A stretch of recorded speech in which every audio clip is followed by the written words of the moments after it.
A little backstory when this happened. I was 22 years old and had just graduated from college with a bachelor's degree in computer programming and was feeling like a hot shot. I moved into a nice little studio apartment, which was actually a motel room at one point, before the apartment company took over and did renovations. The area was nice, with lots of trees, beautiful views, and a small river that ran behind the apartments.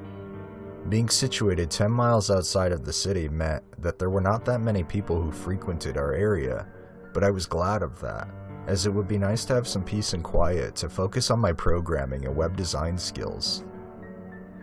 I remember hearing everyone in high school and college rambling about being on the deep or dark web, as you may say. The uses are actually quite interchangeable, however, they are also two very different parts of the internet as a whole. You have the clear net that can be accessed by anyone with an internet connection and search engines such as Google. Then you have the deep web, which is a greater part of the internet that is hidden and cannot be accessed without a special program or browser such as Tor. And finally, part of and inside of the deep web, you have the dark web, or even dark net, where most of the horrific stories you hear about take place. Hearing all of these stories from either friends or from reading them online over the years intrigued me and set me on the career path that, at the time, I thought I truly wanted. Now, not so much. My goal was simple: to create a program that would run without the use of a script, that would actually be disguised as a picture file. If someone opened the file, then my program would execute and be able to look directly into the computer system's full log records that would be able to sniff out the original IP address of the affected computer, as well as any personal information, such as names, birthdays, credit card numbers, etc. Now I know what you're thinking. I was definitely up to no good in creating a program like this, but you would be completely wrong. After hearing some of the truly horrifying people that hide on the deep web, and seeing as many of the stories end with those same people never getting caught, I could not fathom why nobody made a program to catch these people. I worked out how I could catch these people, think like, and pretend to be one of those people. When I had finally compiled the program, compressed it down to less than 1 megabyte, and disguised it like a picture file I planned to use, I was ready to test it out. I pulled out my old junky laptop that I used for school. The thing was a pure piece of shit, and the perfect test bed for anything that I created. I connected the laptop to the internet and created a test email and sent the file. I had to test different methods of delivery, so I also used a private Dropbox so I could test email delivery and opening, direct placement from a flash drive, and the big one that I was counting on, downloading the file and opening it from the internet outside of email programs. When all three methods worked and started sending a plethora of data to my main laptop in the form of updated notepads, I jumped for joy. I thought to myself, so basic IP and personal information sniffing works. What about if they're pros using multiple VPNs and the like? I installed 2 separate VPN programs on my test laptop and even connected to a proxy server through them to test the results. They still came back the same, just showing the additional IP addresses of the VPN. I was now ready to hunt these people. My studying in school paid off, having allowed me the knowledge to be able to create this amazing tool. I would make my own show, like Chris Hansen's To Catch a Predator, but mine would be called To Catch a Webber. Yes, my ego was extremely high at the time, but I could not celebrate. Not until that I knew it worked 100% without a doubt against a third party. This is when things really began to get interesting. I had Tor and the hidden wiki opened up, my VPN fully configured, and I was ready to go. I wanted to get to the dark web, and most people find it by clicking something randomly. I selected a random site from the hidden wiki to begin my journey. Just a basic news board, mainly spreading support to those who are oppressed around the world. It is a good message. I clicked on another link, and it took me to a blank page. I waited a few seconds and still nothing, so I went back and tried another link. This one took me to some jewelry website. After reading some, I noticed the end of each ad boasted that the jewelry was stolen from the graves, fresh and old, with some being claimed to be thousands of years old. Like most sites on the deep and dark webs, Bitcoin was the currency in use on this website. I saw enough there and was about to go back and try another link when a chat box popped up with the generic name admin followed by a message. Hello, welcome to our site. Everything here is 100% authentic, antique, and unique. Is there anything specific you're looking for today? I must admit, I wasn't caught off guard at all. With normal online stores, this is pretty standard protocol. I typed out my reply confidently. You know, I was actually just looking at your selection. So much to choose from. It's a little overwhelming, and I'm just mainly browsing. Within literally 5 seconds, I had a reply from the admin. We look forward to seeing your purchase. Please let us know if we can assist you further. Okay, now that seriously took me back. They told me they're looking forward to seeing my purchase? Fuck that. I clicked out without even replying. I double-checked my setup and was still 100% anonymous. My VPN was still working, so that eased my paranoia. I clicked another link, and this time I was taken to a black web page with white text in the center. I couldn't read the text. In fact, when I looked closer, it didn't even look like any real writing at all. I clicked it, and a box popped up asking for what I'm assuming was login info. Obviously, I didn't have that, but oddly enough, yet another chat box popped up, and I just see, I got you. Info started being entered into the first chat box. The next screen I see is white with what appeared to be a directory to many different areas. The chat box again appeared in red. Enjoy and behave. I had no clue who that was, or where to even start in the directory. I know there are so many horrible people hiding on the dark web, but I wanted to stop the killers more than anything else. I heard so many stories of red rooms and people being kidnapped and used for others' pleasures and dying horrific deaths, and I had to help stop that. I was on a mission.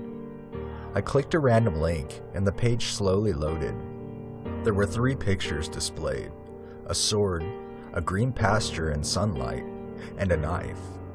Obviously, I clicked on the knife and was loaded into the dark web equivalent of a sick and sadistic Instagram of death. I saw one picture of an older guy laying on the couch with a gag in his mouth titled, Vomit Death. A small description said the poster thought it would be funny to watch their friend drown in their own drunken vomit. They went to brag about how the gag relieved them of any legal responsibility in the death because it was deemed a stupid drunken game. I wanted to nail that fucker, but continued on. Another image was of a young girl, probably early 20s, hanging from a tree with the title, At Death I Part. The small description read, You wanted till death do us part, now you have it, and I'm free. This one confused me then, and still does now for a couple of reasons. Was this a suicide or a murder? And who posted it? The next picture I saw really caught my eye. It looked like one of the pieces of jewelry I had looked at on the jewelry site. A bracelet. In fact, the very one. The exact one that prompted the chat log to pop up. At this point, I knew better than to click on it. But I was also arrogant in my ego and had full confidence in my program. I clicked the picture. This time there was a small handwritten note in the picture. Hello, we need your business. You did not make a purchase. After reading that and feeling my heart practically stop, I was then automatically redirected back to the jewelry site and looking at the same damn bracelet. Immediately, the chat box popped up with the admin in red. We knew you would be back to make your purchase. I did not even know what to say before they added, The site you were just on is also run by us. We helped you log in so you could get a small taste of our different varieties of content. Access is subscription-based, and you pay for access by buying our jewelry. Furthermore, if you do not make a purchase, then we will restrict further and future access to our sites, as well as release your browsing habits to your family and friends. You have 10 minutes to decide. I simply replied, "Searching is not a crime. I did not find much value in your other websites. I've seen better and don't wear jewelry, so, sorry, no sale." I felt like a smug bastard knowing they couldn't know who I am personally or even track me, but the reply I got shocked me. Whatever sites contain the content you viewed is all under us. You don't know what you're getting into or how big our business is. Simply make a small purchase and we can move on. I get aggressive sales tactics, but this one takes the cake in being intertwined with blackmail and extortion. I wouldn't have it and replied, "I refuse to be blackmailed or extorted by people or entities claiming to have false information on me. Unlike you people, I have proof of a better site that does not strong-arm their users. You cannot provide any information on me, to me, like I'm sure you can others, and you know this." Admin typed back, "You have no proof. You're probably some kid acting out. Tell you what, show me your proof and I'll show you mine."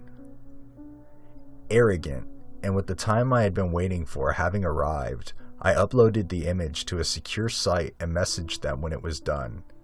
I did not get a reply right away, but after about 3 minutes, I knew they opened the image, thus executing the hidden program, because I started getting a plethora of log updates. This happened for about 5 minutes before the log stopped updating, and another 5 minutes before the admin finally came back and said, "I thought you had proof of a better site than ours, James. Truly, I am disappointed but not surprised. No site tops what we provide as a whole, and you do not even understand how far things go. As for the picture of your cat, very sneaky, but you did not consider your one serious flaw, that anyone with knowledge of how your little toy works can reverse engineer it, dismantle it, and can find where the information is being sent to. You are in a very nice, secluded area and easily traceable, unlike me, who is operating under many different aliases, stolen identities, and on throwaway laptops. I can be mobile in a matter of seconds, gone without a trace. Let me share a couple things with you to help you make a wise choice in your decision. Our image site of the deceased that you saw and clicked through, well, some of those people were people who became an issue, and their jewelry, one of the millions of pieces we have currently available on top of what we have collected over the years. Now, are you going to make your purchase?" My jaw hit the floor. I was fucking speechless, and this lunatic was absolutely right. I did not account for being backtraced through my own program because of my arrogance. Not to mention the fact that if they were really using multiple identities, tracking down the perp just isn't gonna happen. I couldn't reply. I was frozen in fear when another bit of text popped up in the chat box. "James, I know you're still there. Just make a purchase, James, and we both disappear afterward and have no further contact. I don't want to send my associates to you. You haven't truly insulted us yet. Just make a purchase, and this can all be done. Don't spit in the face of our work." I slammed my laptop to the ground and started stomping it out like the scene in Office Space where they beat the shit out of a printer. Pieces were flying all over the place, and it was just an unrecognizable pile of metal and bits. I was on a month-to-month lease at the time and moved out the next day to another place in the city. It was more expensive and the location sucked, but knowing I had lots of others around me constantly made me feel safe, and still does. That was 3 years ago, and I'm still living in the place I moved to after this happened. I have since stuck to web design and stayed far away from the deep and dark web. Nothing has come of this that I know of, but they could still be out there, watching and waiting, and then I may become part of their content.